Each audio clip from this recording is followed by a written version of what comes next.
Question number 25 CNA study material illustration number 1।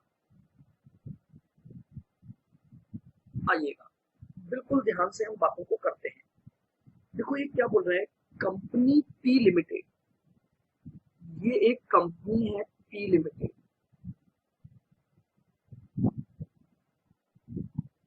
ठीक है। Acquire 60% shares in Q limited, ये लीजिए, इसने इस कंपनी क्यू लिमिटेड के 60% शेयर लिए। क्या कंट्रोल आ गया? 60% शेयर्स कब लिए हैं? ऑन 1 अप्रैल 2017 एट कॉस्ट ऑफ ₹1,38,000, ठीक है।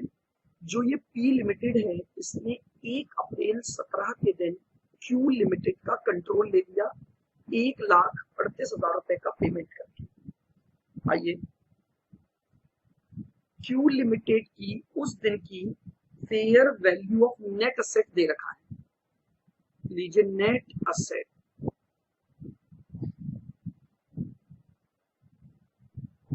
ऑन 1 अप्रैल 2017, लीजिए आइडेंटिफाइबल नेट असेट की वैल्यू दी हुई है। तो हमें no need to calculate net asset, but फिर भी हम अपने प्रोसेस को एक बार फॉलो करेंगे और उससे मैच करेंगे। आगे बढ़ते हैं। अब आपको बहुत ध्यान से देखना, क्यू लिमिटेड की 1 अप्रैल की बैलेंस शीट वैल्यू, 1 अप्रैल के दिन की फेयर वैल्यू, 31 मार्च 18 की बुक वैल्यू, और फिर पी लिमिटेड की 1 अप्रैल की बुक वैल्यू और 31 मार्च 18 की वैल्यू आपको दे रखी है। अब इसने पूछा क्या क्या है, pass journal entries in consolidated accounts of P. आपको कंसोलिडेटेड अकाउंट्स ऑफ पी के लिए एंट्रीज पास करनी है, and then show the consolidated balance sheet of P on 1 अप्रैल 17। उसके बाद 1 अप्रैल 17 के दिन की बैलेंस शीट बनानी है बेस्ड ऑन इंड एस 103 और इंड एस 110।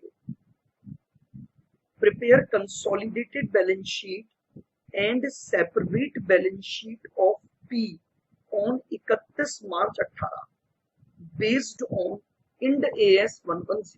ये लीजिएगा, दो अलग अलग सेपरेट क्वेश्चन मांगे हैं। सबसे पहले 1 अप्रैल 17 की अकाउंटिंग, फिर उसके बाद 31 मार्च 18 की अकाउंटिंग। तो चलिएगा स्टार्ट करते हैं।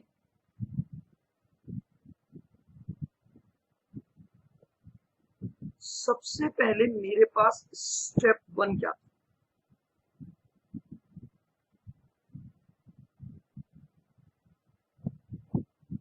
Identify group structure.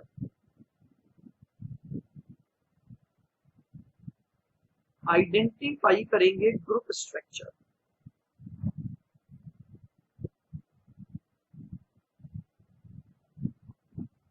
Holding of P limited 60% है,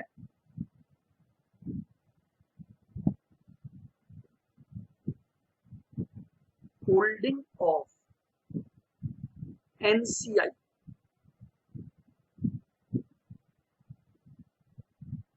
40%।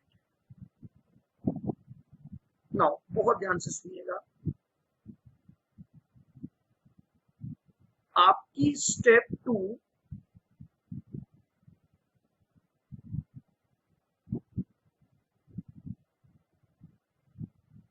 Net asset of Q limited, ये आपको गिवन है, ये आपको गिवन है। अब जरा हम इस गिवन वैल्यू को छोड़कर अपनी नॉर्मल अकाउंटिंग करते हैं, 2 और 3 दोनों को मिलाकर। बहुत ध्यान से सुनना।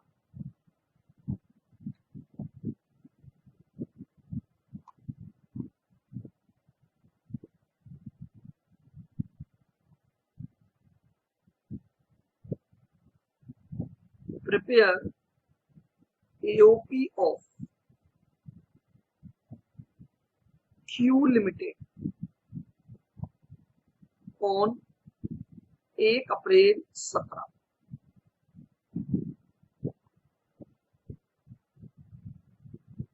हम नॉर्मली पहले एओपी बनाते थे, आइए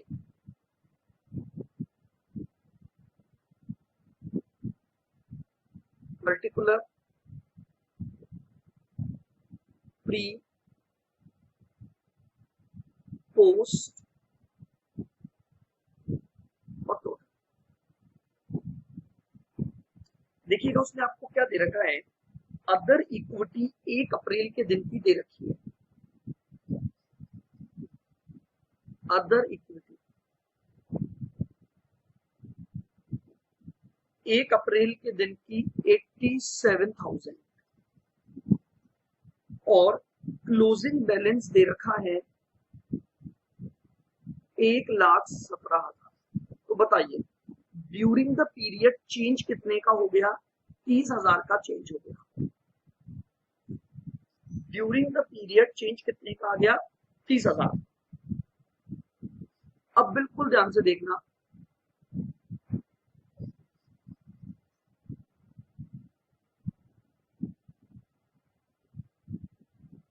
रीवैल्यूएशन एडजस्टमेंट। देखो पीपीई की 1 अप्रैल के दिन बुक वैल्यू दे रखी है 184 और उसकी fair value 2 lakh.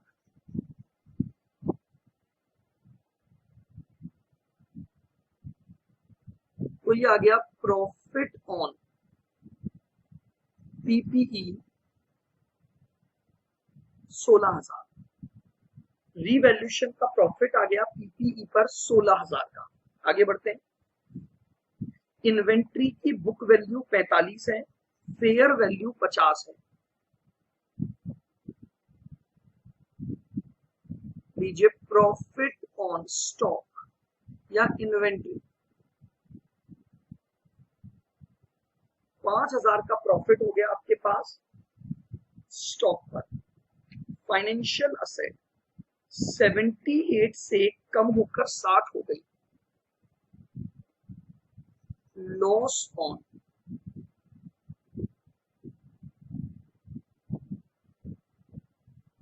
Financial asset आपको कितने का लॉस हो गया, 18,000 का नुकसान। बोलिए क्या यहां तक मेरी बातें क्लियर है?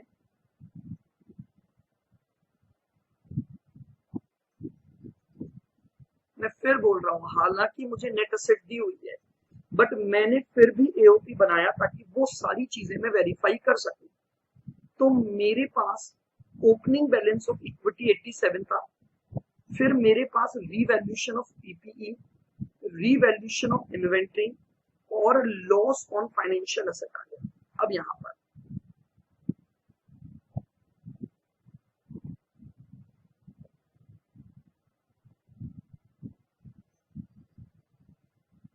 रीवैल्यूएशन इफेक्ट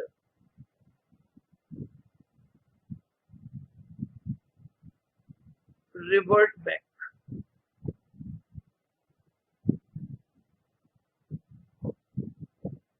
ये सबसे इंपॉर्टेंट पॉइंट है हमारा, जो हमारे करंट आइटम यानी स्टॉक, मैंने स्टॉक पर जो प्रॉफिट हुआ उसे रिवर्ट बैक कर दिया पोस्ट प्रॉफिट्स में से।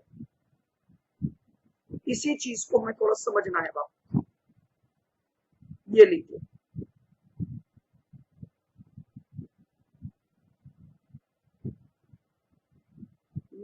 पास पोस्ट प्रॉफिट आ गए 25,000 के। बताइए जरा प्री प्रॉफिट्स का टोटल कितना आ रहा है? 87 प्लस 16 प्लस 5 माइनस 18, 90,000।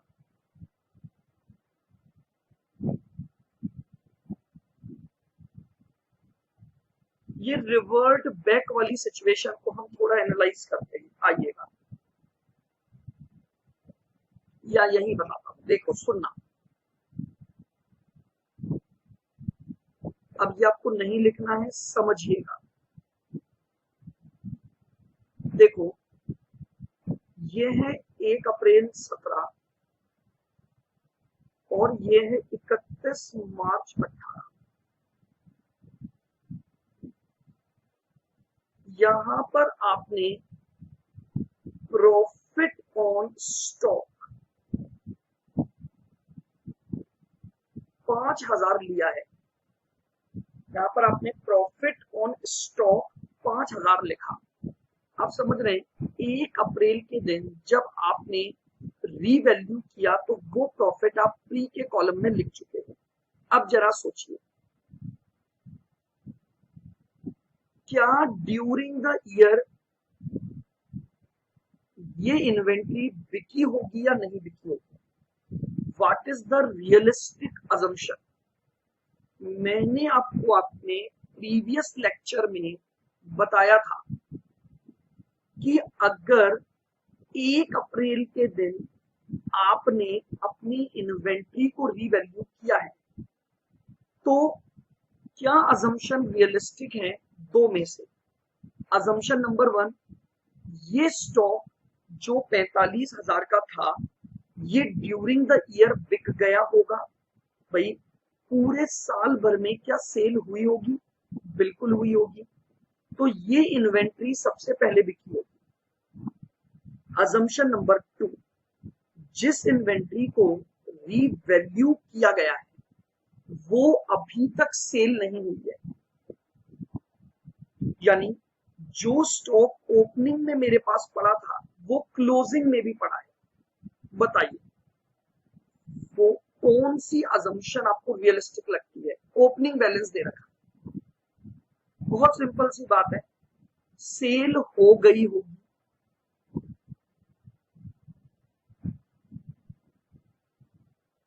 मैंने आपको अपने प्रीवियस लेक्चर में इसीलिए 2 अजम्पशंस लिखवाई। अजम्पशन नंबर 1, अगर control beginning of the day ले लिया गया है, यानी 1 अप्रैल के दिन ले लिया गया है, तो मैं हमेशा ही अज्यूम करूंगा कि जिस इन्वेंट्री को मैंने 1 अप्रैल को रीवैल्यू किया है वो inventory during the year cell हो चुकी होगी। और अजम्पशन नंबर 2, अगर mid of the year control आया है, mid of the year control आया है, तो वी कैन अज्यूम कि अभी भी वो इन्वेंट्री हमारे पास स्टिल हेल्ड है। तो लीजिए, अगर मैं यहां पर अजम्पशन 1 को फॉलो करता हूं, यानी वो 45,000 की इन्वेंट्री जिसको कि 50,000 की मार्केट वैल्यू पर लाया गया है वो मार्केट वैल्यू पर बिक गया। सुनना, अगर वो बिक गया तो क्या आपको लगता है कि वो सेल्स में इंक्लूड हो गया होगा? अगर आपने इन्वेंट्री को बेचा है तो क्या वो इन्वेंट्री सेल्स में इंक्लूड है? बिल्कुल है। तो क्या उस इन्वेंट्री का प्रॉफिट जीपी में आया होगा? यस। तो क्या एनपी में आया होगा? यस।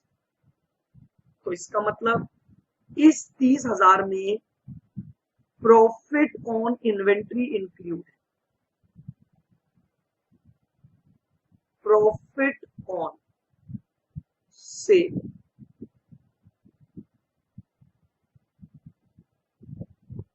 5,000 इंक्लूड है। वापस से मेरी बात को एक बार सुनेंगे।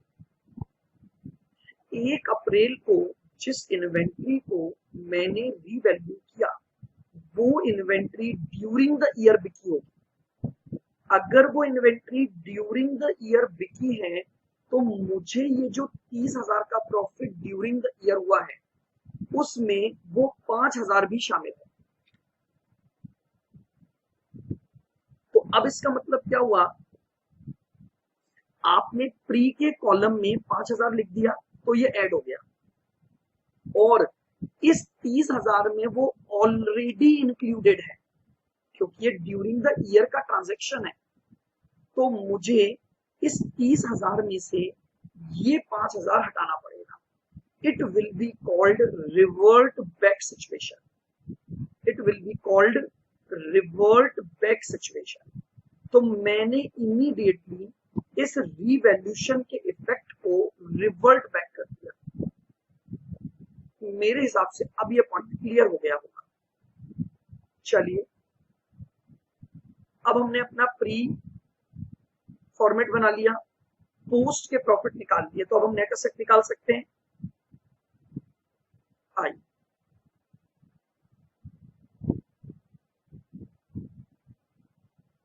Net asset of Q limited. क्या क्या लेते थे अपन? सबसे पहले शेयर कैपिटल। बताइए, क्यू लिमिटेड की शेयर कैपिटल 1 अप्रैल के दिन है 1,30,000 प्लस प्री प्रॉफिट्स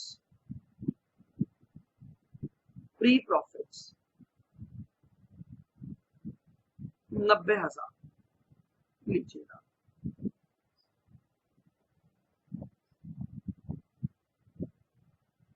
ये मेरे पास नेट एसेट ऑफ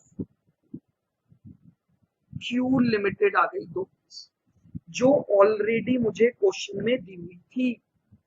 ये दोनों बातें मैंने आपको सिर्फ वेरीफाई के लिए बताई कि मैं अपने प्रोसेस को अगर पूरी तरह से फॉलो करूंगा तो मेरे पास यही 2 पीस आएगा। अब आगे बढ़ते हैं। Now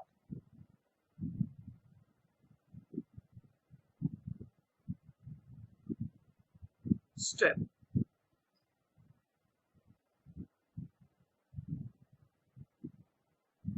value of NCI on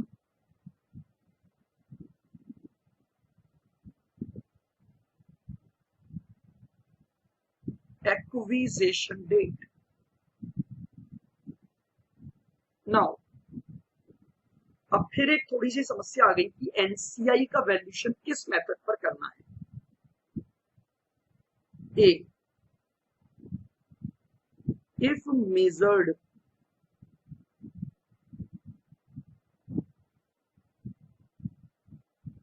at fair value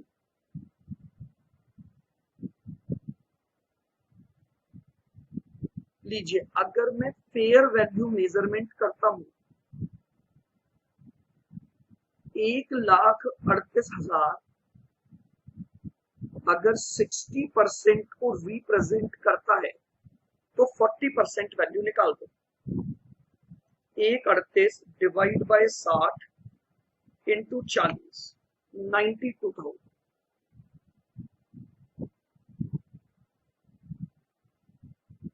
और B, if measured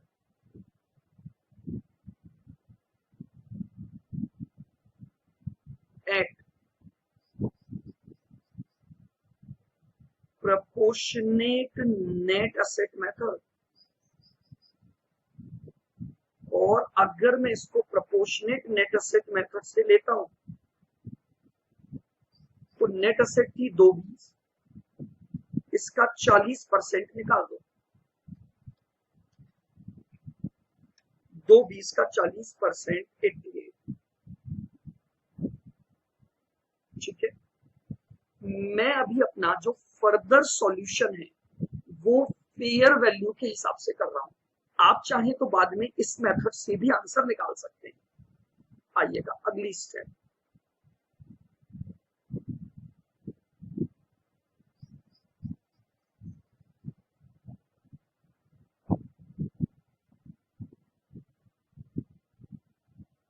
calculation of goodwill oblique bargain purchase.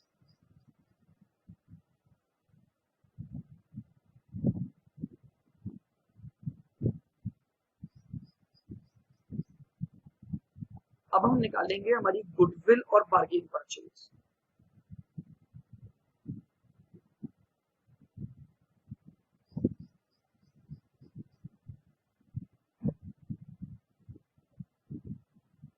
बताइए हमारी कॉस्ट ऑफ इन्वेस्टमेंट कितनी थी? 1,38,000 प्लस अब हमारे पास value of NCI fair value method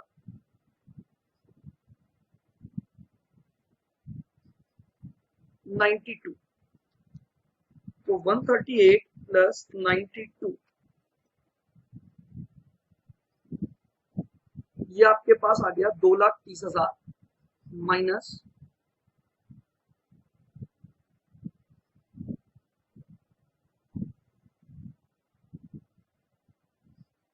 net asset of Q limited. बताइए आपने क्यू लिमिटेड की नेट एसेट कितनी निकाली हुई है? 2,20,000। तो लीजिए आपके पास गुडविल आ गई। हमारे पास गुडविल की वैल्यू आ गई 10,000। बताइए भाई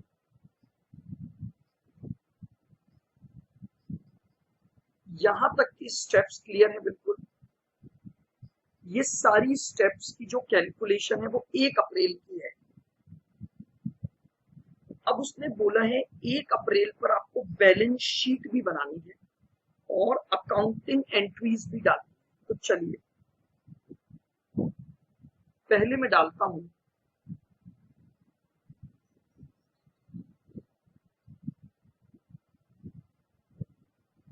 accounting entries.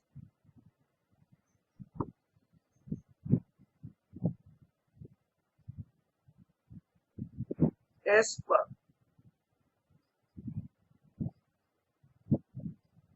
End AS 103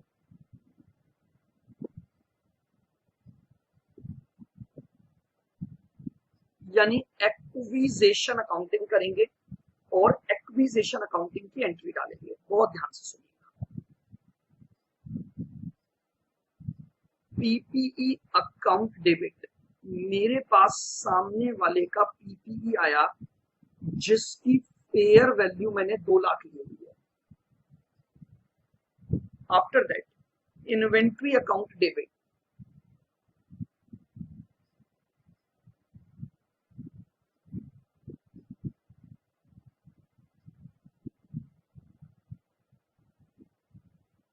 inventories debit 50,000। उसके बाद financial asset,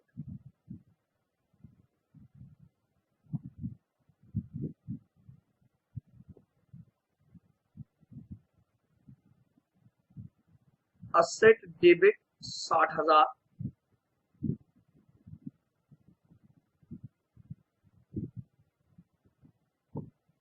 goodwill account debit 10,000। 2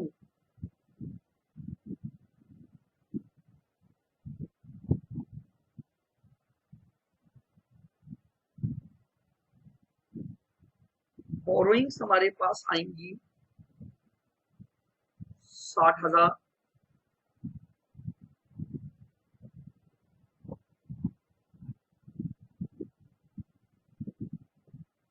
to pebbles हमारे पास आएंगे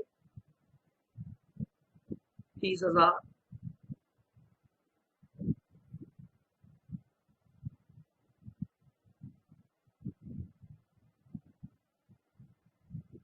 टू कंसीडरेशन पेबल,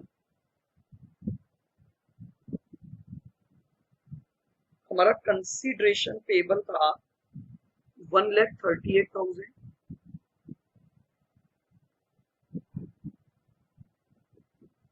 और टू NCI 92,000। ये लीजिए, ये हमारे पास एक्विजिशन एंट्री हो गई as per end AS 103। Now अब उसके ऊपर एक बात बोली थी कि आपने ये जो इन्वेस्टमेंट खरीदे हैं 1,38,000 में, इसके लिए आपने अपनी कंपनी के इक्विटी शेयर्स लिए। लीजिए, कंसीडरेशन का पेमेंट कर देते हैं।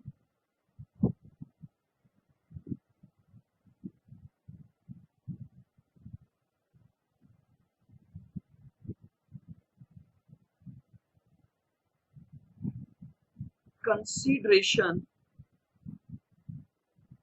पेबल डेबिट टू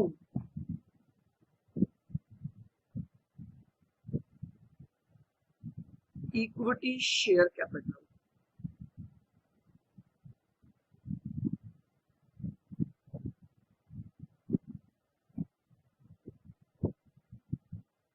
एक लाख 38,000, ये हमारे पास क्या आ गया, दोनों अकाउंटिंग एंट्रीज हो गए।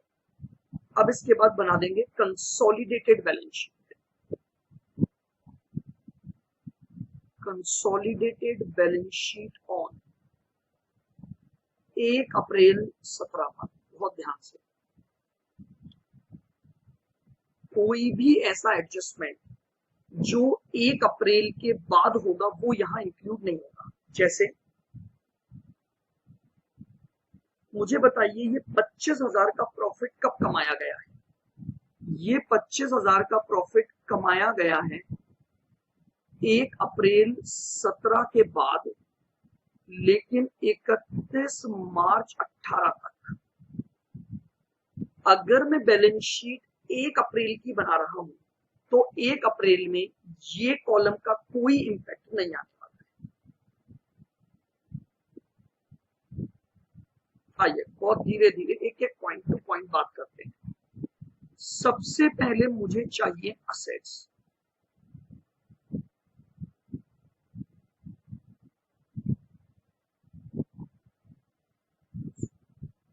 Non current assets,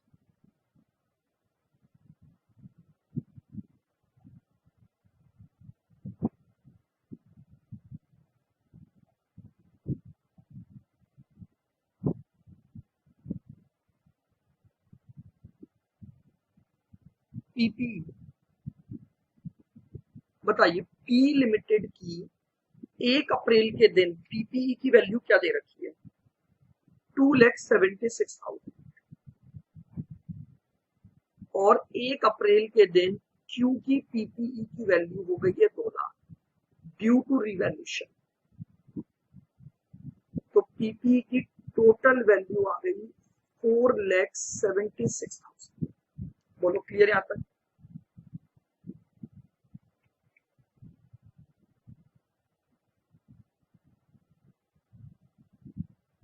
goodwill 10,000। जो गुडविल है वो हमारे पास आ गई 10,000।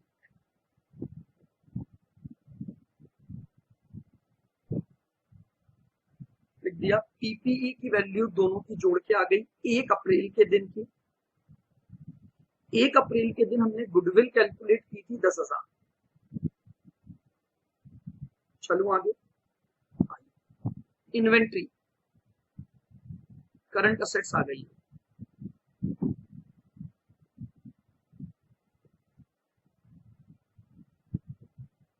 बताइए, पी की इन्वेंट्री कितनी है 1 अप्रैल की?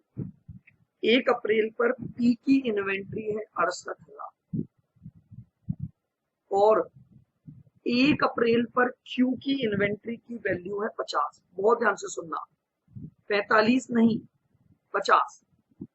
अभी कोई रिवर्ट बैक नहीं हुआ है। 1 अप्रैल को केवल रिवैल्यूएशन हुआ है और 1 अप्रैल को ये इन्वेंट्री बिकी नहीं है, ये इन्वेंट्री ड्यूरिंग द ईयर बिकी है। तो बताइए 68 प्लस 50 कितना आ गया?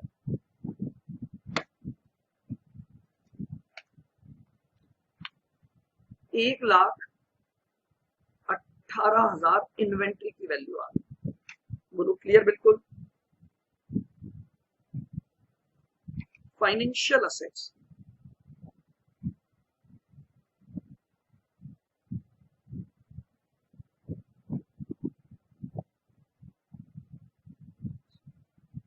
पी के 1 अप्रैल के दिन पी के फाइनेंशियल असेट हैं 1,00,000 और क्यू के फाइनेंशियल असेट हैं 60,000।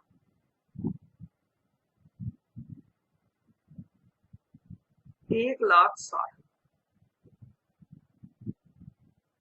कंप्लीट। टोटल लगा तो 1,18 प्लस 1,60 प्लस 10,000 और plus 476 7,64,000 7,64,000।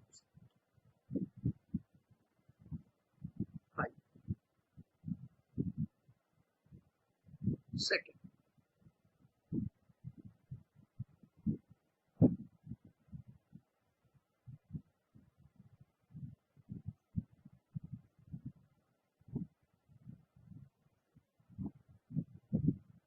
Equity and liabilities.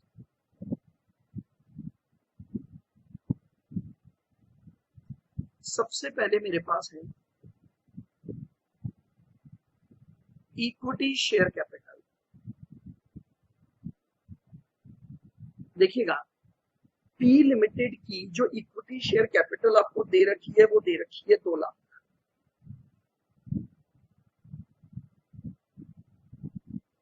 Plus 1 तारीख को कंसीडरेशन में आपने 138 के शेयर्स दिए।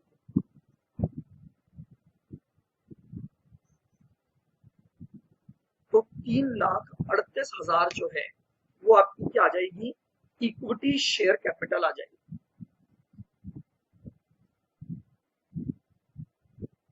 बोलो क्लियर है बिल्कुल।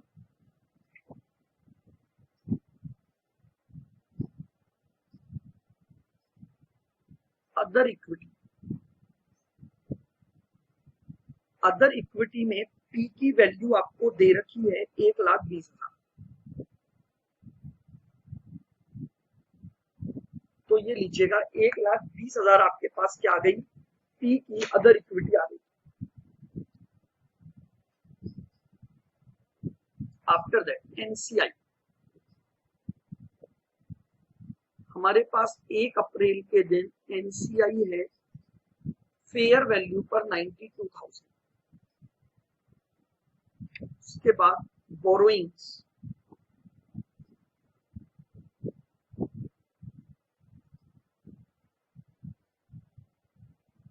बताइए पी की बोरोइंग्स कितनी है? 80,000 और 1 अप्रैल के दिन क्यू की बोरोइंग्स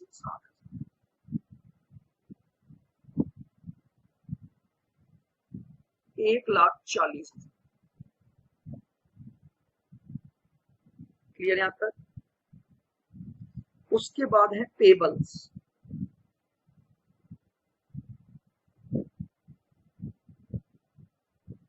पेबल्स बताइए पी के पेबल्स दे रखे हैं 44,000 और क्यू के पेबल है 74,000।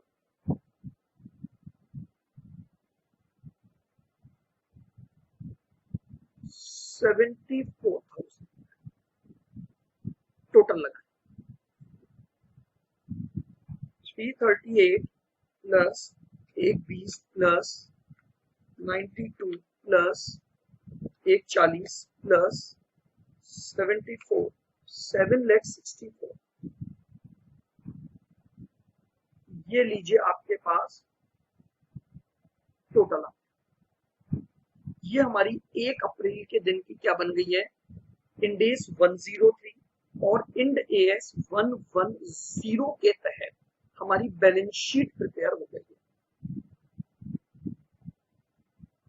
आगे बढ़ते हैं। अब हमारा बी क्वेश्चन देखिए, उसमें क्या बोला है कि आपको अब 1 साल बाद की वापस से क्या बनानी है, बैलेंस शीट बनानी है। तो चलिएगा, अगर मुझे 1 साल बाद की बैलेंस शीट बनानी है तो वापस कुछ कैलकुलेशन मुझे देखनी पड़ेगी।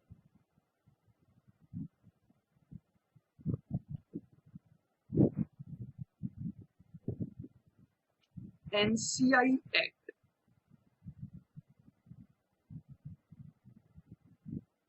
Balance sheet date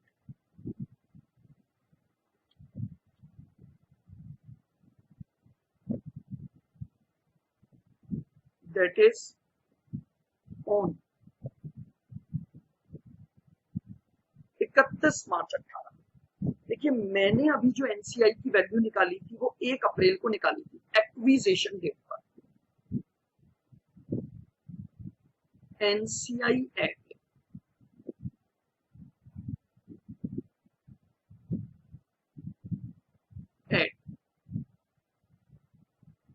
acquisition date यानी 1 अप्रैल 17,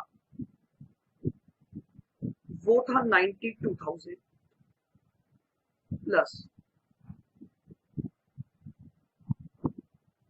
share in post profits, share in post profits. आपके पोस्ट प्रॉफिट 25,000 है, उसमें 40% शेयर एनसीआई का है यानी 10,000। 1,02,000 आपकी एनसीआई की वैल्यू आ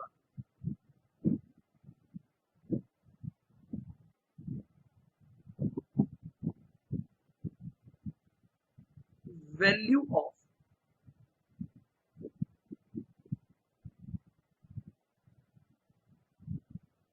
कंसोलिडेटेड अदर इक्विटी।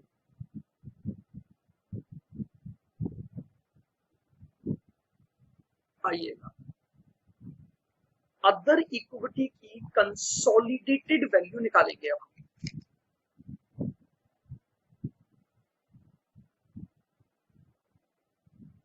लीजिएगा,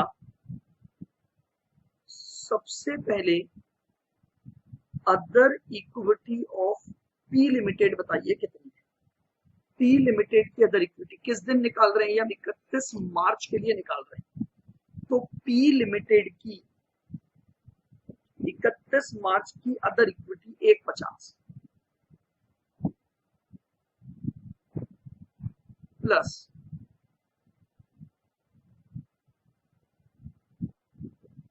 शेयर इन पोस्ट प्रॉफिट्स,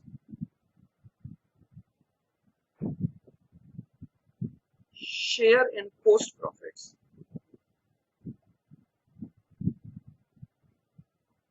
25,000 का 60%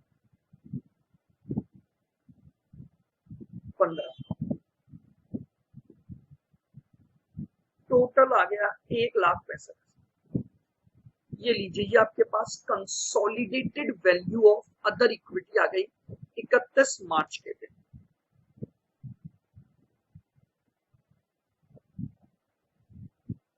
नाउ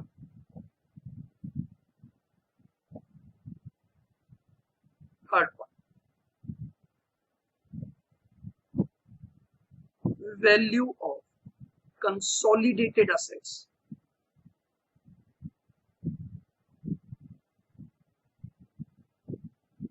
वैल्यू ऑफ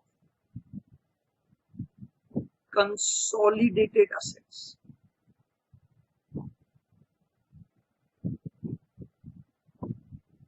मेरे पास एक तो पीपीई है,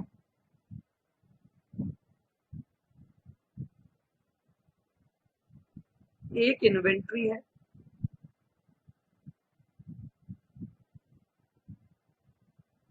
और एक है फाइनेंशियल असेट्स। मुझे इन तीनों की कंसोलिडेटेड वैल्यू निकालनी है। किस दिन निकलेगी ये? 31/3/18। आइए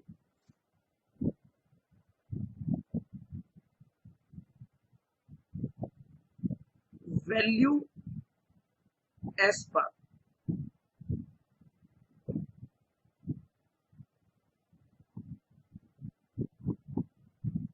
बैलेंस शीट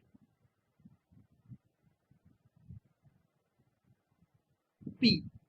बताइए पी की बैलेंस शीट में पीपीई की वैल्यू क्या दे रखी है? 31 तारीख को 3 लाख। इन्वेंट्री की वैल्यू आपको दे रखी है 80,000 और फाइनेंशियल असेट की वैल्यू दे रखी है 21।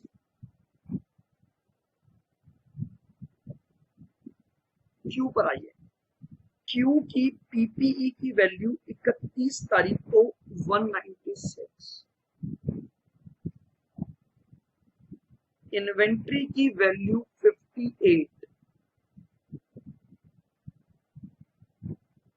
और फाइनेंशियल असेट की वैल्यू 88।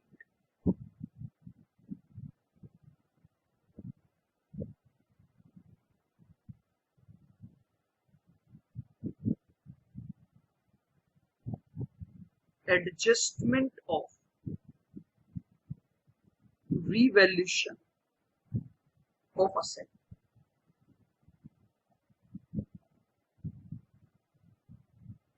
पीपीई पर मुझे 16,000 का फायदा हुआ था। यहां जो सबसे इंपॉर्टेंट है वो बात समझना है। मैं इन्वेंट्री का फायदा नहीं लिखूंगा। समझिएगा, जो इन्वेंट्री रीवैल्यूड हुई थी वो बिक गई है, तो उसका प्रॉफिट लॉस ऑलरेडी एडजस्टेड है। आप समझ रहे हो? पीपीई मैंने अभी तक बेची नहीं है, पीपीई मेरी ही बुक्स में है, इसलिए मुझे उसकी फेयर वैल्यू को रिकॉर्ड करना पड़ेगा। लेकिन जो इन्वेंट्री रीवैल्यूड हुई थी उसका प्रॉफिट एक्चुअल में रियलाइज होकर एडजस्ट हो चुका है। आप पूरा रिवर्ट बैक कर चुके हो, तो अब इन्वेंट्री के रीवैल्यूएशन का इंपैक्ट नहीं लिया जाएगा। और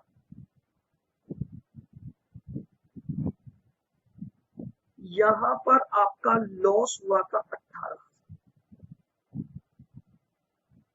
चाहे तो आप ये बात ध्यान रखें, जिन असेट पर रिवर्ट बैक हो गया उनका रीवैल्यूएशन का कोई पॉइंट ही नहीं आता है। लीजिए री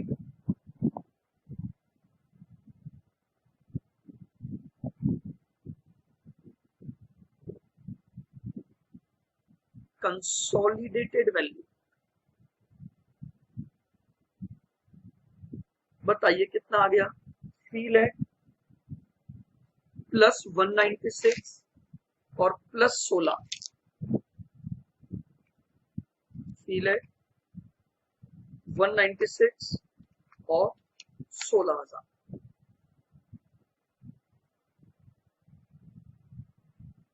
5,12,000। 80 plus 58, that is 138।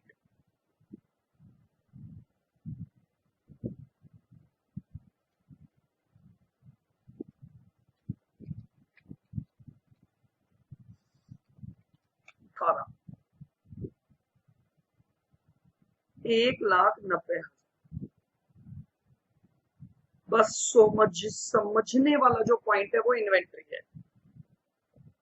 इन्वेंट्री का इंपैक्ट मैं रिवर्ट बैक कर चुका हूं, और अगर रिवर्ट बैक हो गया तो अब इन्वेंट्री रीवैल्यूड अमाउंट पर आ नहीं सकती। और वैसे भी सोचिए, आप अपनी बुक्स में इन्वेंट्री तो वही दिखाएंगे जो आपके पास है, उसी इन्वेंट्री का तो रिवैल्यूएशन इफेक्ट दिखाएंगे। लेकिन वो जो 45,000 की इन्वेंट्री थी जिसको कि आपने 50,000 पर रिवैल्यू किया, वो इन्वेंट्री ही बिक चुकी है। तो तो जब वो इन्वेंट्री आपने इंक्लूड ही नहीं की तो उसका रिवैल्यूएशन इफेक्ट कैसे आ सकता है? हाँ, आपने क्यू की इन पीपीई रखी हुई है, इसलिए उसका रिवैल्यूएशन इफेक्ट भी हमने काम में ले लिया। चलिएगा, दोबारा से बना देते हैं consolidated balance sheet on 31/3/18 31/3/18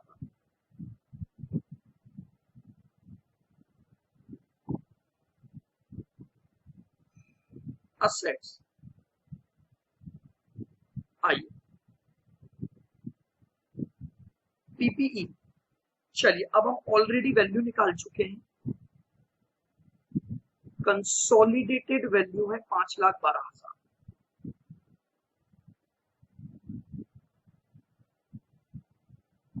goodwill same रहेगी, जो 1 अप्रैल को गुडविल अराइज हुई थी वही 31 मार्च तक चल रही है।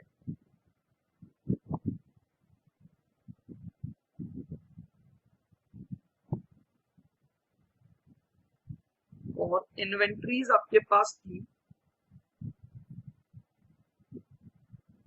138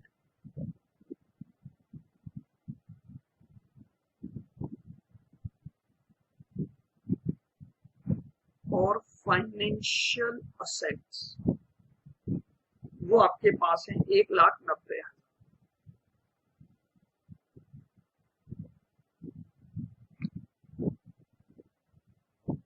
टोटल लगा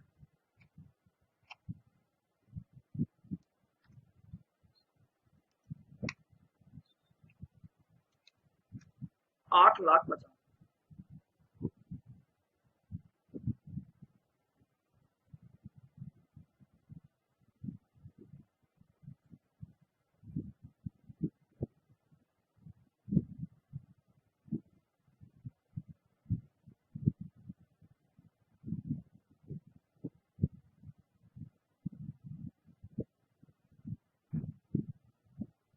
उसके बाद है equity and liabilities.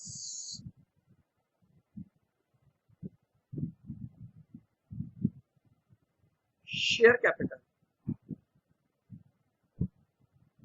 Share capital कितनी थी? 3,38,000।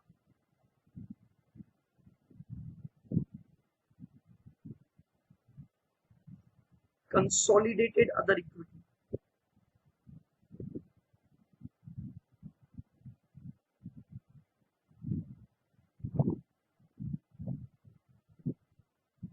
कंसोलिडेटेड अदर इक्विटी, बताइए कंसोलिडेटेड अदर इक्विटी की वैल्यू आपने निकाली थी 1,65,000।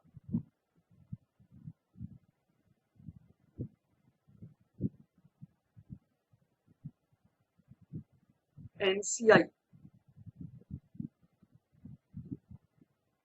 1,02,000 आ चुका है अब आपके पास। 92 प्लस 10,000,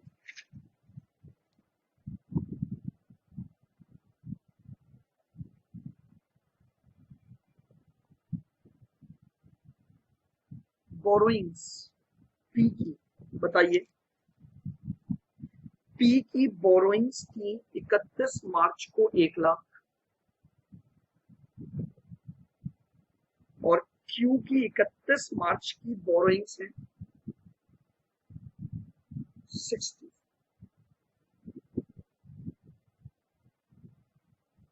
164 आ गया। फिर उसके बाद है पेबल्स,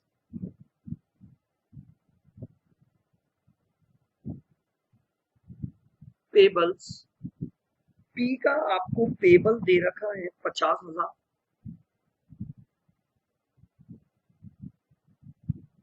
और क्यू के आपको पेबल दे रखे हैं 31,000।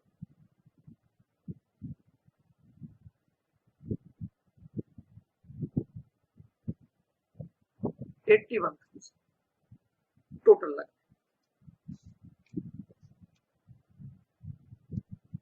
एक 338 1,65,00,000, 1,02,000, 164 और 81,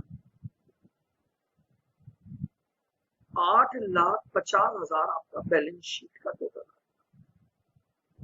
तो ये आपकी 31 तारीख की क्या बन गई, कंसोलिडेटेड बैलेंस शीट बन गई। क्लियर बिल्कुल। अब एक और बात पूछी थी उसने, बोले आपको separate balance sheet of P limited भी बनानी है 31 तारीख। हालांकि वो बैलेंस शीट दी हुई है, आपको कॉपी पेस्ट करना है। आइए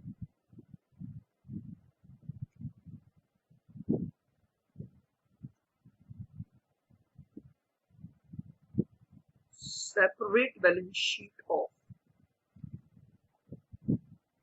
पी लिमिटेड ऑन 31 मार्च 18।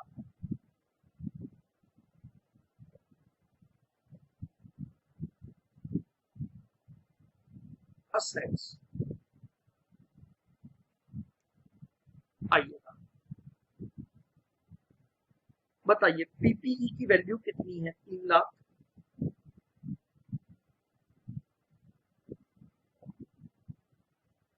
उसके बाद आपको दे रखा है इन्वेस्टमेंट इन क्यू,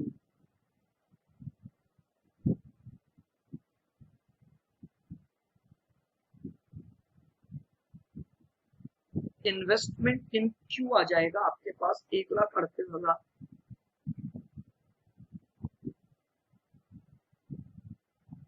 फिर आपको दे रखी है inventories,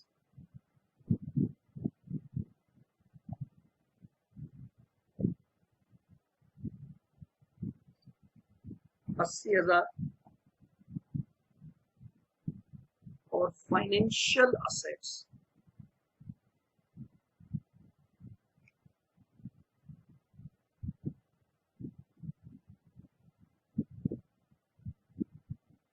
$1,20,000।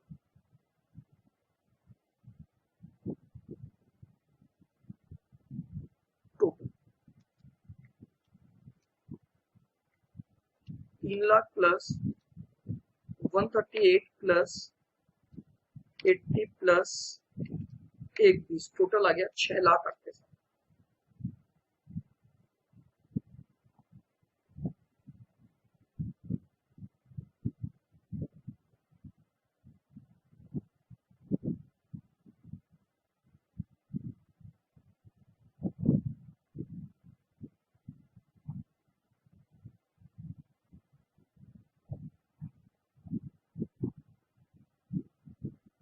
Equity and liabilities,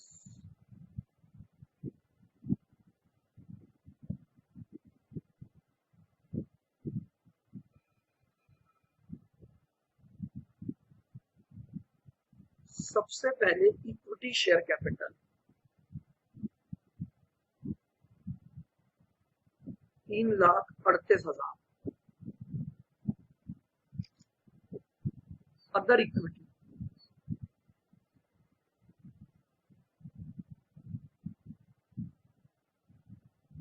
other equity की वैल्यू आपको दे रखी है 1,50। उसके बाद है बोरोइंग्स,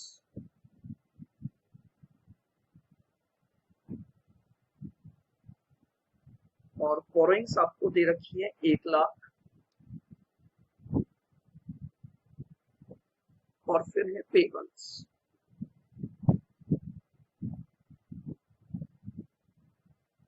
और पेबल्स की वैल्यू आपको दे रखी है,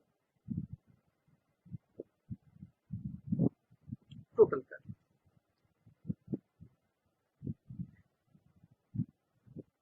6,00,000।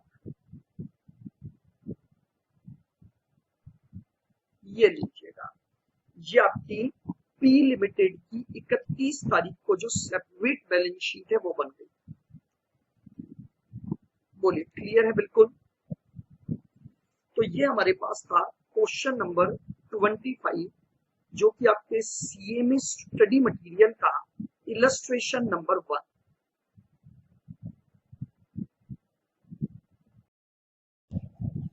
स्टार्ट करते हैं क्वेश्चन नंबर 26। सीए में स्टडी मटेरियल इलस्ट्रेशन नंबर 2, जिनके पास क्वेश्चन बैंक नहीं है वो स्टडी मटेरियल इलस्ट्रेशन नंबर 2 से देख सकते हैं।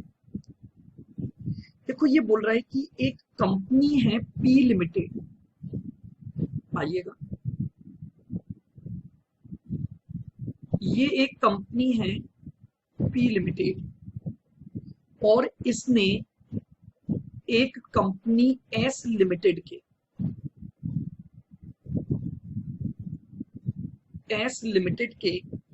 60% शेयर्स खरीदे हैं। 60% शेयर्स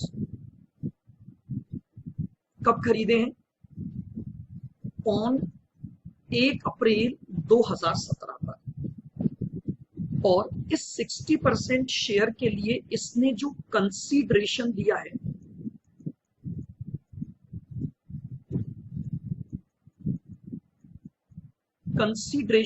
है टोटल 360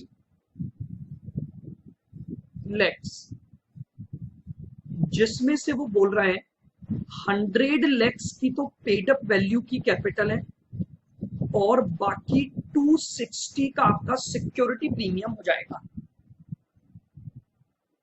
आगे बढ़ते हैं। The book value and the fair value of assets and liabilities of the companies as on the date of acquisition and at the end of the year is stated below. The total comprehensive income. Comprehensive income का मतलब होता है net profit for the year. As per Ind AS, अब हम P&L के balance को generally comprehensive income बोलते हैं। Due to the application of Ind AS, अब P&L अकाउंट के 2 हिस्से होते हैं, कॉम्प्रहेंसिव इनकम और अदर कॉम्प्रहेंसिव इनकम। तो अभी आप केवल ये याद रखें, ये बैलेंसेस ऑफ नेट प्रॉफिट, यानी आपको नेट प्रॉफिट दे रखा है फॉर 17 और 18। पी का नेट प्रॉफिट दे रखा है 60 lakhs और एस का प्रॉफिट दे रखा है 70 lakhs। आगे बढ़ते हैं। बैलेंस शीट में आपको 1 अप्रैल के दिन पी लिमिटेड की सारी बुक वैल्यू दी हुई है, 1 अप्रैल के दिन एस की वैल्यू दी हुई है और 1 अप्रैल के दिन फेयर वैल्यू दी हुई है। यहां पर थोड़ा सा एनालाइज करना, एक टर्म दी हुई है equity. What the equity means? Equity का मतलब है इसमें 2 चीजें शामिल हैं, शेयर कैपिटल भी इंक्लूड है और रिटेन्ड अर्निंग्स का भी कुछ पैसा हो सकता है। फिर उसके बाद आपको 31 मार्च की भी पी और एस की बैलेंस शीट वैल्यू दी हुई है।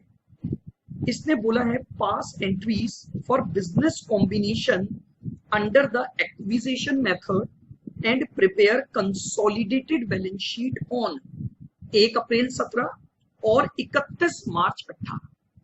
चलिए स्टार्ट करते हैं स्टेप बाय स्टेप वर्किंग।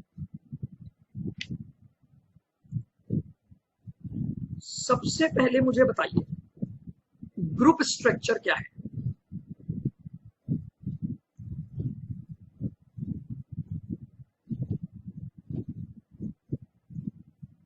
आइए, ग्रुप स्ट्रक्चर, पी लिमिटेड का ग्रुप स्ट्रक्चर में हिस्सा है 60%, तो इसका मतलब एनसीआई हो गया 40%। नाउ देखिएगा, इस बार मुझे इक्विटी की जो वैल्यू दी हुई है उसमें कैपिटल भी इंक्लूड है और मैं प्रॉफिट और उनको अलग नहीं कर सकता हूं, तो मैं इस बार पूरे इक्विटी को एनालाइज कर लूंगा। आइए,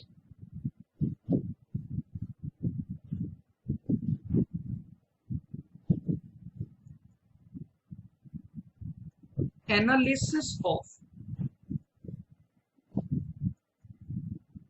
equity, that means मैं इसमें शेयर कैपिटल भी ले रहा हूं और इसमें मैं अदर इक्विटी को भी इंक्लूड कर रहा हूं, क्योंकि मुझे इस बार कंबाइंड वैल्यू दी गई है। तो एनालिसिस ऑफ इक्विटी बना देंगे अब। Analysis of equity share capital और अदर इक्विटी को लेकर।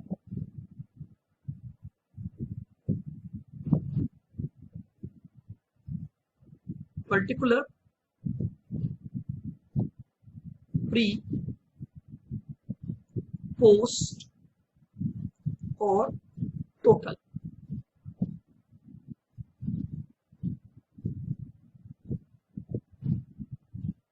आइएगा, आपको इक्विटी वैल्यू दी हुई है 300,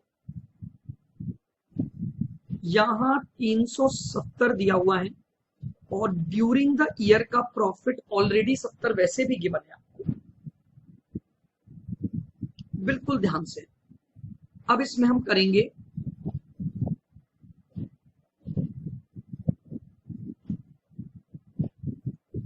रीवैल्यूएशन एडजस्टमेंट। सबसे पहले पीपीई बताइए, पीपीई की 1 तारीख की बुक वैल्यू दे रखी है 440 और उसकी फेयर वैल्यू दी हुई है 700, तो ये अपवर्ड रीवैल्यूएशन हो गया। तो 700 माइनस 440 यानी 260 से ये वैल्यू यहां पर प्लस हो गई। फिर दे रखी है करंट असेट्स। करंट असेट्स 360 से कम होकर 300 आ गई तो 60 आ जाएगा। 1 अप्रैल के दिन एक अपवर्ड रिवैल्यूएशन है पीपीई का और एक डाउनवर्ड रिवैल्यूएशन है करंट असेट्स का। Now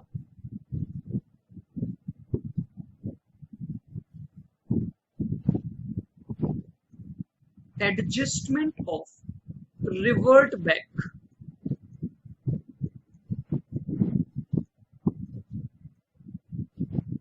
adjustment of revert back for stock या फॉर करंट असेट्स लिख देते हैं, क्योंकि यहां पर हमें एक साथ करंट असेट्स दी हुई है। इमीडिएटली रिवर्ट बैक करूंगा, ये 60 प्लस हो जाएगा।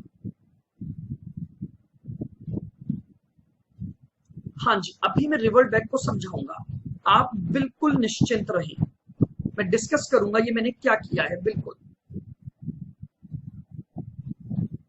ये मेरे पास 500 आ गया, ये मेरे पास 130 आ गया। आइए मैं बात करता हूं जरा इस रिवर्ट बैक को यहां पर।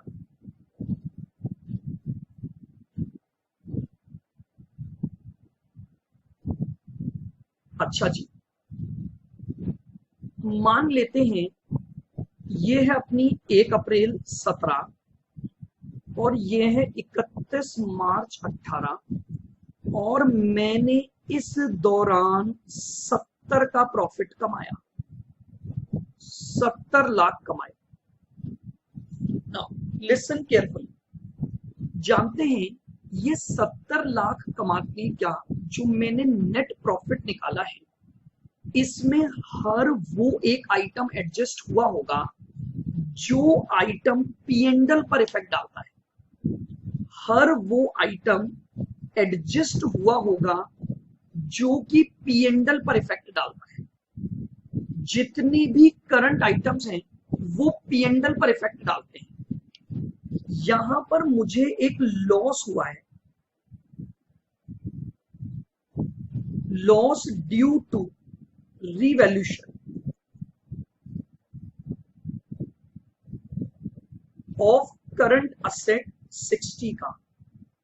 जरा सोचिएगा, 1 अप्रैल के दिन ये करंट असेट सेटल तो हो नहीं सकती है।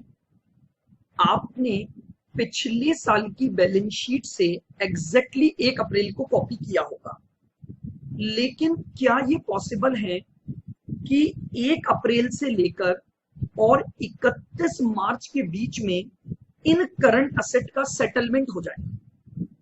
बिल्कुल होगा, क्योंकि 12 महीने के दौरान जिनको सेटल किया जाता है उन्हीं को करंट असेट बोला जाता है। तो इसका मतलब ये हुआ कि 1 अप्रैल को जो करंट असेट रीवैल्यू हुई है, मे बी ये इन्वेंट्री हो, मे बी ये कुछ और हो, वो कुछ और क्या होगा इसको हम ऑलरेडी अपने लेक्चर्स में प्रॉपरली डिस्कस कर चुके हैं। तो मेरी बात सुनेंगे, मैं ये बोल रहा हूं जो भी करंट असेट है वो डेफिनेशन से ही बताई जाती है कि जिनका 12 महीने के अंदर सेटलमेंट कर दिया जाता है। तो इसका मतलब क्या हुआ कि अगर मैं ये मानूं कि इन करंट असेट का ड्यूरिंग द ईयर सेटलमेंट हुआ होगा, तो उस सेटलमेंट का इंपैक्ट यहां पर आ चुका होगा।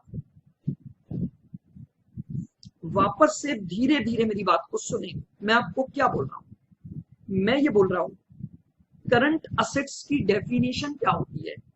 ऐसी असेट्स जिनको विदिन 12 मंथ सेटल कर दिया जाता है।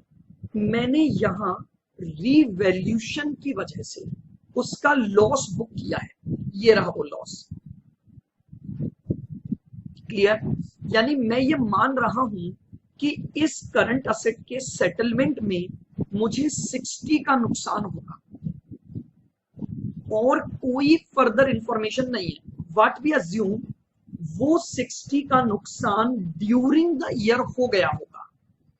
अगर ड्यूरिंग द ईयर वो नुकसान हो गया है तो इसका मतलब वो इस 70 में एडजस्टेड है।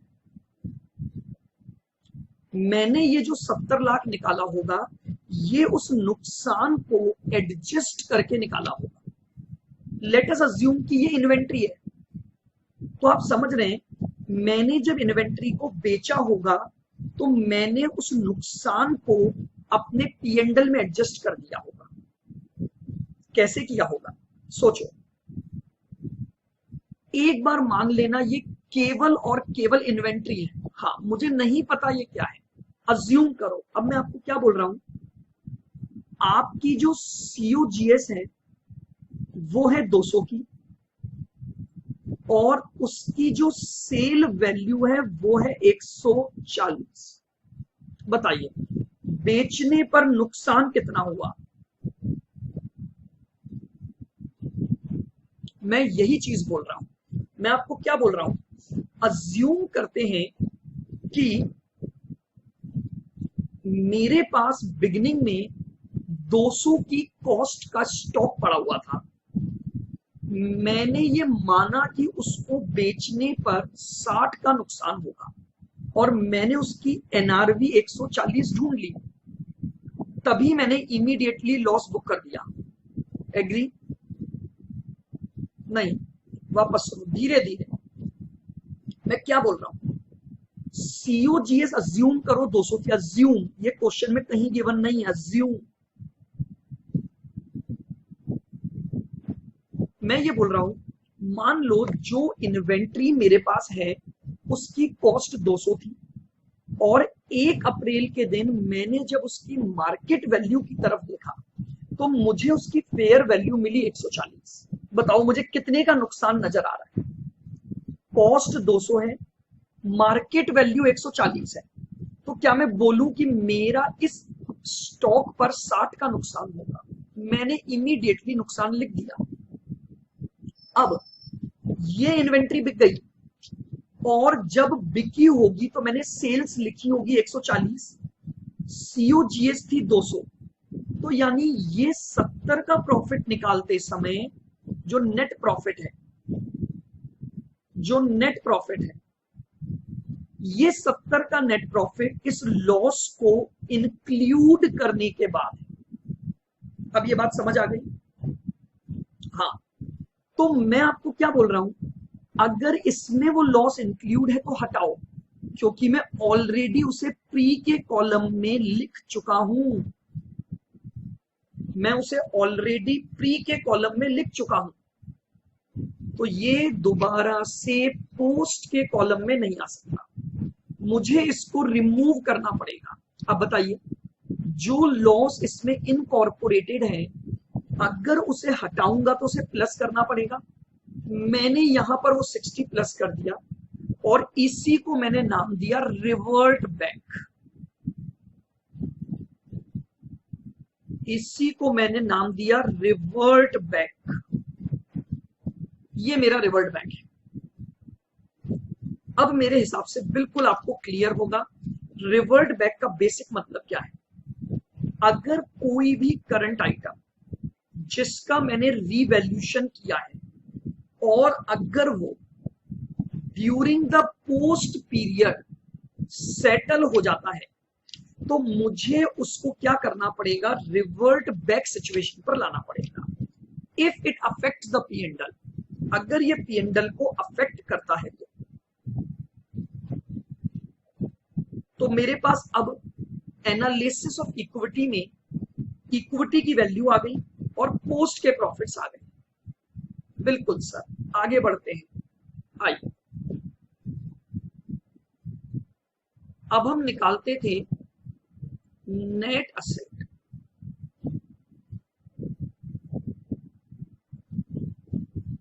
Of S on acquisition date.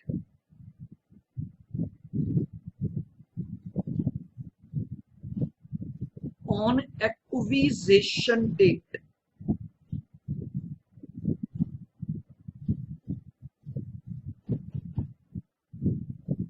आप ऑलरेडी निकाल चुके हैं net asset.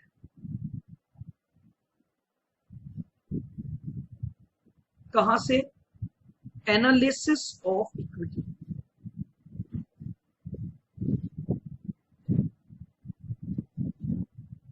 Analysis of equity से, और वो आपके पास आया है 500 लैक्स। वो आपके पास आया है 500 लैक्स।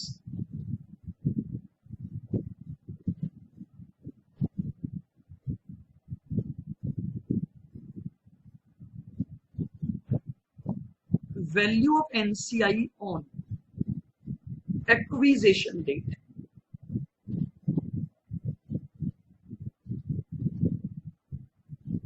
On acquisition date. अब हम एनसीआई की वैल्यू निकालेंगे एक्विजिशन डेट पर।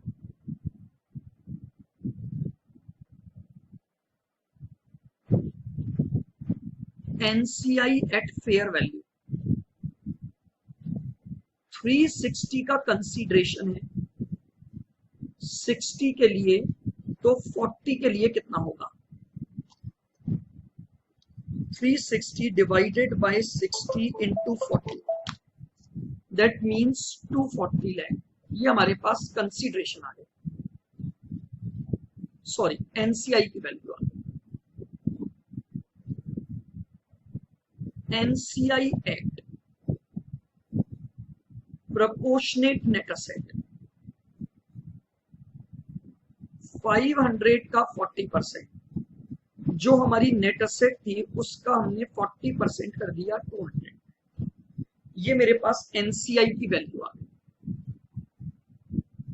मैं अपना फर्दर क्वेश्चन फेयर वैल्यू से सॉल्व करूंगा, आप इससे करेंगे तो आंसर डिफर आता जाएगा। आइए, गुडविल ऑब्लिक बार्गेन परचेज निकालेंगे।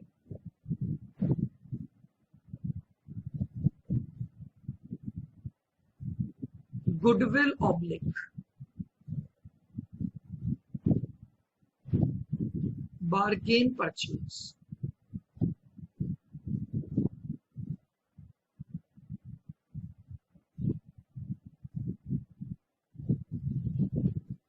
Goodwill oblique bargain purchase.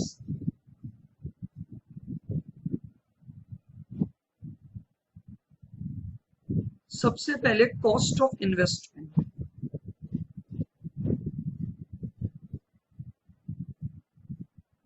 हमारी कॉस्ट ऑफ इन्वेस्टमेंट है 360 lakhs.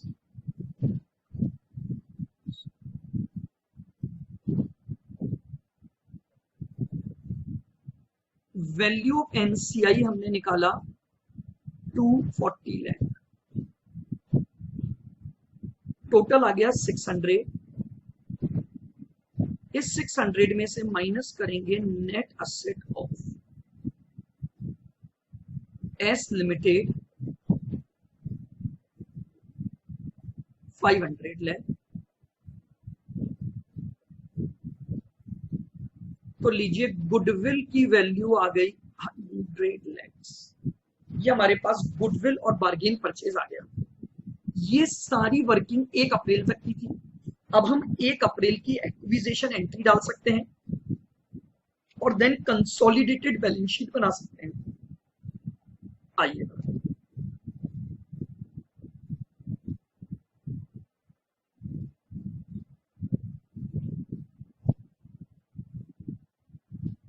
Entries for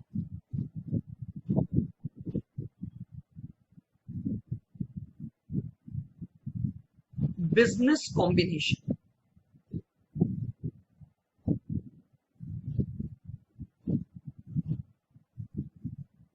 entries for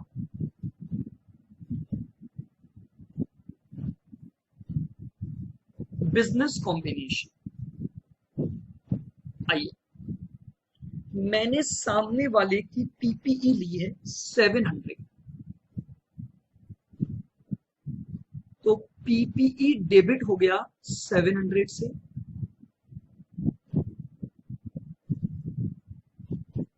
current asset debit हो गई 300 से,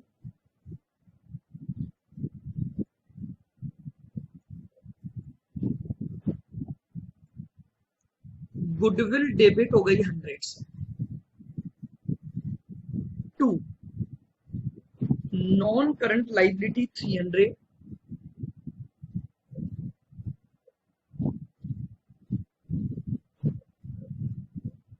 टू करंट लाइबिलिटी 200,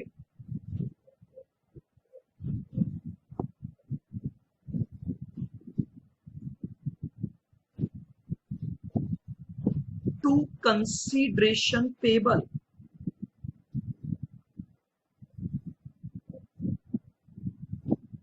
360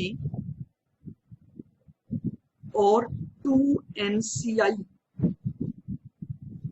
240। तो ये हमारे पास क्या हो गई, हमारी एक्विजिशन एंट्री आ गई।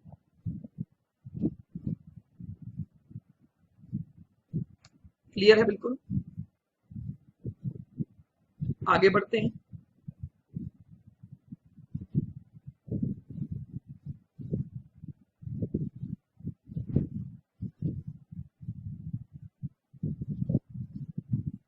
Consideration payable debit to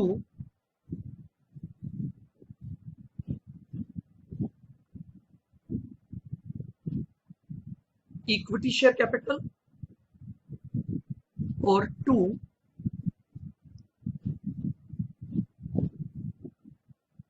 securities premium. Consideration payable है आपका 360, 100 की कैपिटल आ गई और 260 का आपका प्रीमियम आ गया। नाउ अब इसके बाद हम क्या बना सकते हैं, कंसोलिडेटेड बैलेंस शीट ऑन 1 अप्रैल बना सकते हैं। तो लीजिए हेडिंग डालिएगा consolidated balance sheet CBS on 1 अप्रैल 2017।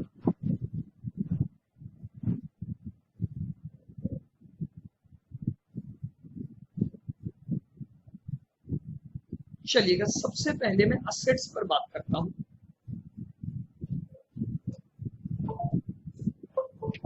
असेट्स में मेरे पास सबसे पहले है पीपीई।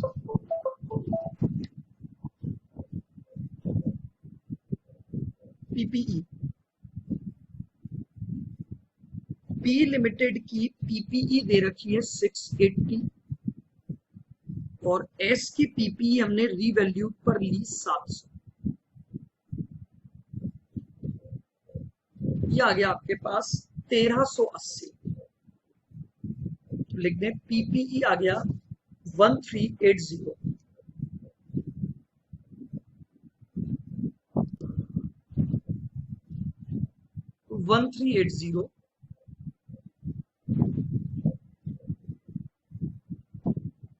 आफ्टर दैट हमारे पास गुडविल आई थी 100।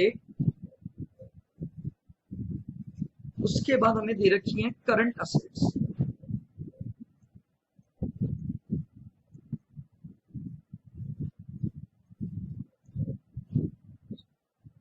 पी की करंट असेट्स दे रखी है 420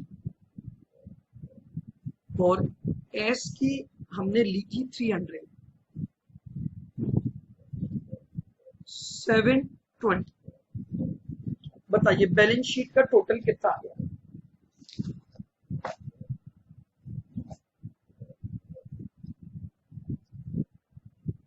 $1380 plus 100 1480 plus 720 that is 22।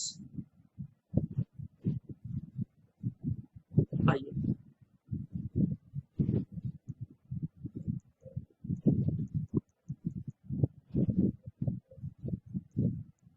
Equity and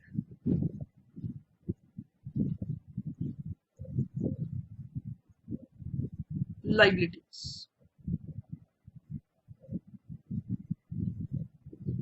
Equity and liabilities।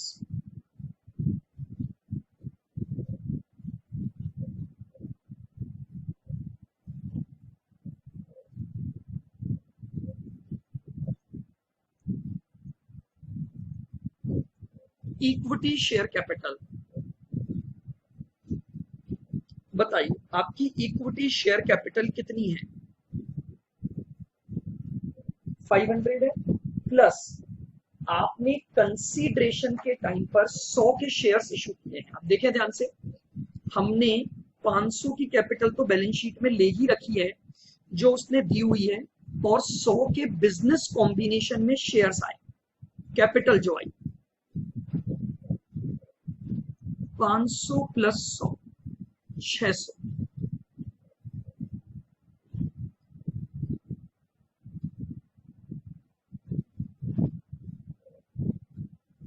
ठीक है, टोटल इक्विटी है ये हमारी, not for equity share capital.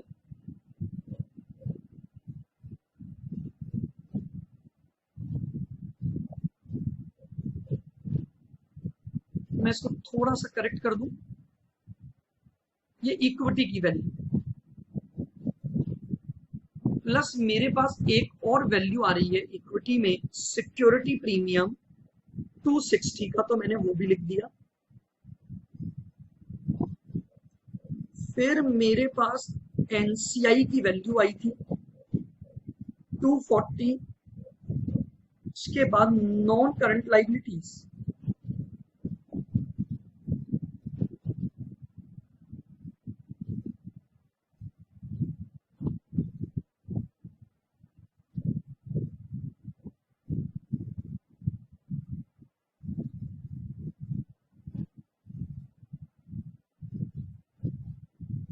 P की और एस की।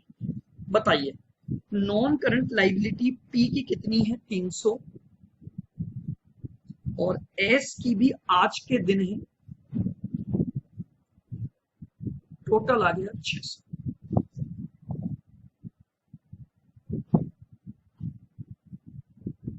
करंट लाइबिलिटीज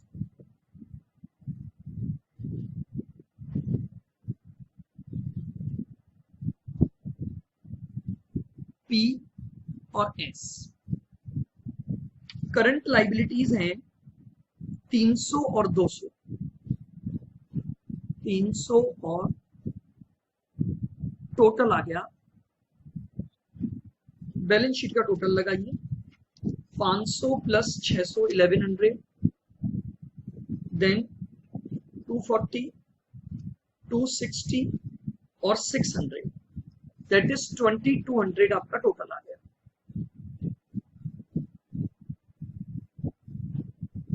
2200 आपका टोटल आ गया। ये हमारे पास 1 अप्रैल की क्या बन गई, कंसोलिडेटेड बैलेंस शीट आ गई। अब हम आगे की कैलकुलेशन स्टार्ट करेंगे।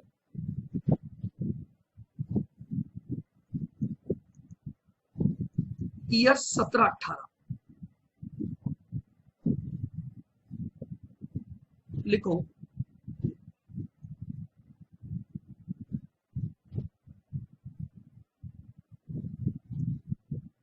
Calculation of NCI on 31 March 18। अब एनसीआई की वैल्यू दोबारा ईयर एंड पर निकलेगी। NCI eight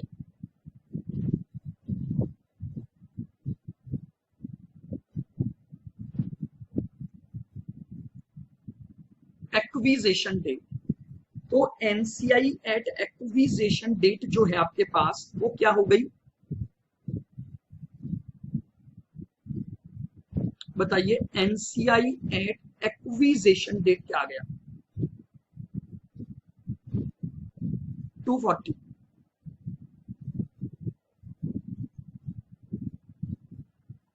plus share in post profits,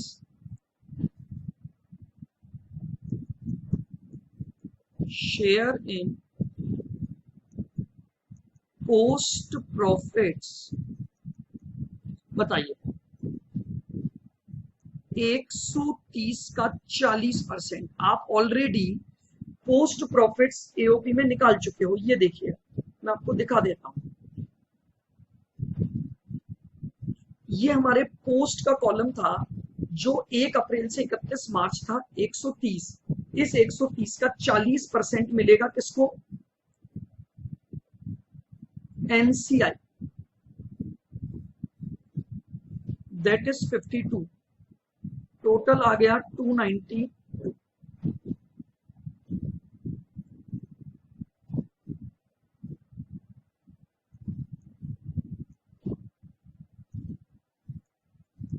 consolidated equity, पूरी इक्विटी की कंसोलिडेटेड वैल्यू निकाल लेंगे। तो सबसे पहले इक्विटी वैल्यू ऑफ पी बताइए। आपको 31 तारीख को पी की इक्विटी वैल्यू दे रखी है 920 plus share in post profits of S, 130 का 60%। बताइए 130 इंटू 60% यानी 78 प्लस 920, 998 हमारे पास वैल्यू आ गई। बोलो क्लियर बिल्कुल। ये मेरे पास कंसोलिडेटेड इक्विटी की value. Next,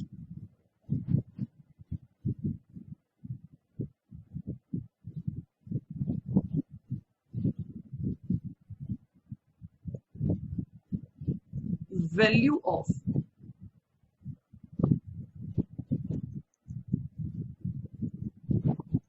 consolidated assets, value of consolidated assets on 31 March 2018, PPE और current assets.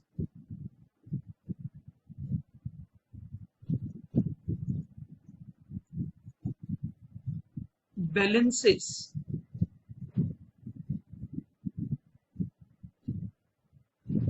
given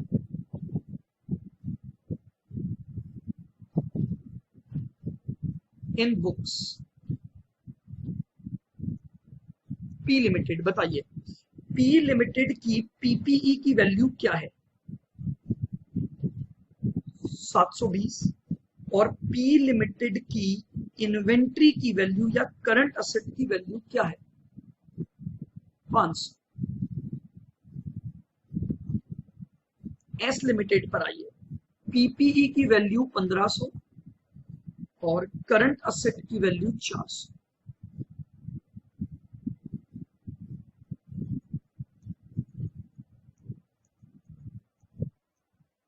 revaluation adjustment, मुझे पीपीई पर फायदा हुआ था, कितने का फायदा हुआ था जरा बताइए? 700 माइनस 440 यानी 260 का फायदा। यहां कुछ नहीं, द रीजन इज जो फायदा यहां लिया था वो फायदा बाद में रिवर्ट बैक भी हो गया, तो वो कैंसिल हो गया, तो यहां पर उस रीवैल्यूशन का कोई एडजस्टमेंट नहीं आएगा। निकालिए वैल्यू, 260 प्लस 500 प्लस 720, तो ये आ गया 1480 और यहां आ गया 9। बोलिए क्लियर है? चलिए अब हम दोबारा से बनाते हैं consolidated balance sheet on 31 March. CBS on 31 March 18।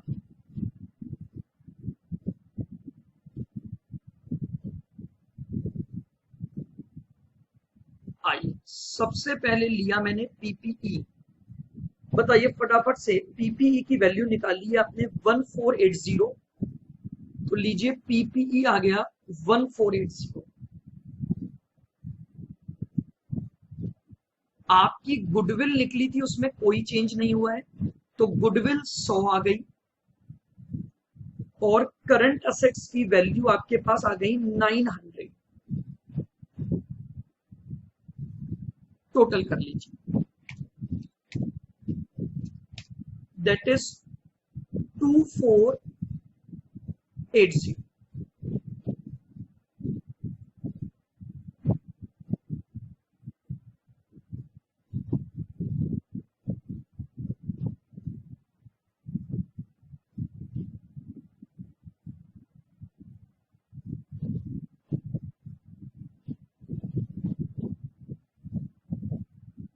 Equity and liabilities,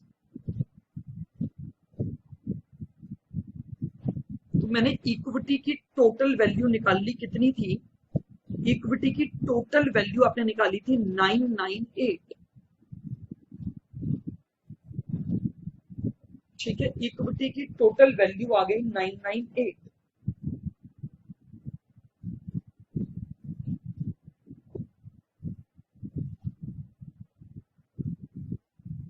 अच्छा, अब ये 920 जो था मैं इसको एक्सप्लेन, हाँ बिल्कुल करूंगा। अच्छा पहले बता देता हूं, आइए एक बार जरा यहां आते हैं। ये आपको जो 920 दे रखा है, जानते हैं इसमें हर एक वैल्यू इंक्लूड है। What does it mean? जरा इस 920 का ब्रेकअप समझते हैं। देखो आपके पास ओरिजिनल इक्विटी थी 500 प्लस आपने 360 का कंसीडरेशन दिया था, 100 की कैपिटल और 260 का प्रीमियम, तो वो भी इसमें इंक्लूड हो गया। और प्लस आपने 60 इस साल कमाए, बताइए कितना आ गया टोटल? 500 प्लस 360 प्लस 60, ये आपका टोटल 920 है। तो यानी इस 920 में वो 360 का कैपिटल और प्रीमियम दोनों आ चुके हैं, करंट ईयर का प्रॉफिट भी आ चुका है और ओरिजिनल भी आ चुका है। इसलिए अब मैं दोबारा से कुछ एक्स्ट्रा नहीं लूंगा, बस जो 920 था उसमें पोस्ट का हिस्सा ऐड हो गया। एनसीआई बताइए कितना निकाला था आपने बैलेंस शीट डेट पर? 292।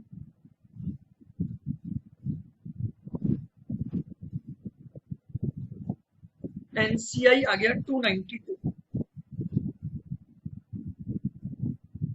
नॉन करंट लाइबिलिटी पी और एस, बताइए पी की नॉन करंट लाइबिलिटी दे रखी है 340 और एस की नॉन करंट लाइबिलिटी 320, 660।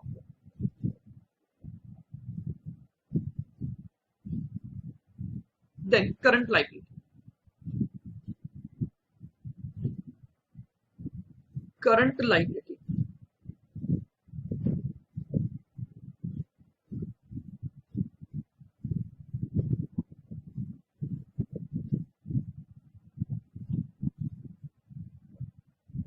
पी और एस, बताइए पी की करंट लाइबिलिटी दे रखी है 320 और एस की करंट लाइबिलिटी दे रखी है 210, दैट इज 530। टोटल करें 998 plus 292 plus 660 plus 530, that is 2480। 2480 ये हमारे पास कंसोलिडेटेड बैलेंस शीट का टोटल आ गया। तो ये लीजिए, ये हमारे पास था क्वेश्चन नंबर 26, जो कि आपके स्टडी मटेरियल का इलस्ट्रेशन नंबर 2 है, स्टडी मटेरियल ऑफ CMA। ये मैंने आपको कंप्लीट करवा दिया।